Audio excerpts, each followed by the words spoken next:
A boat carrying 116 asylum seekers has been intercepted near Christmas Island. It takes the number of people arriving by boat this year to more than 5,500. In Canberra, the opposition parties want big changes to the way asylum seekers are processed, but it's no surprise the Greens and the Coalition have different views on what should be done. George Roberts reports from Canberra. Playing politics in the new era means anyone can score. And MPs are trying to get a raft of legislation across the line. Among them, the opposition's motion to force the government to process asylum seekers applying from other countries first. If a government takes a decision to advantage those who come by boat, then clearly those who are offshore will be disadvantaged. The Coalition wants to introduce legislation giving priority visas to people in risky situations, with 10,000 priority places for people applying through the normal process, the balance of about 3,000 for those already in Australia. My point is this, whichever decision you take here, someone's going to wait longer.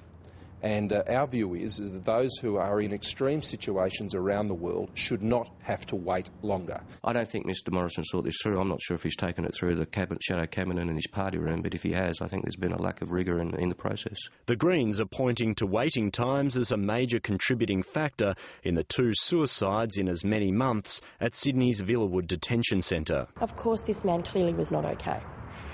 His friends in immigration detention say that, the supporters who went and visited him say that.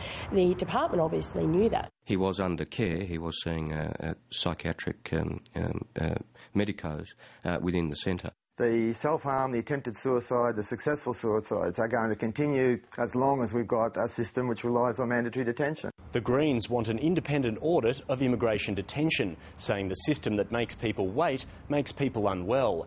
While the opposition's new plan will mean that those in detention may have to wait longer, it's proposing a separate bill to pump $1.5 billion into mental health services in the wider community. We can help 100,000 young people a year who are suffering from a mental illness if the government supports what the Coalition's put forward. What this motion is about is a real game changer.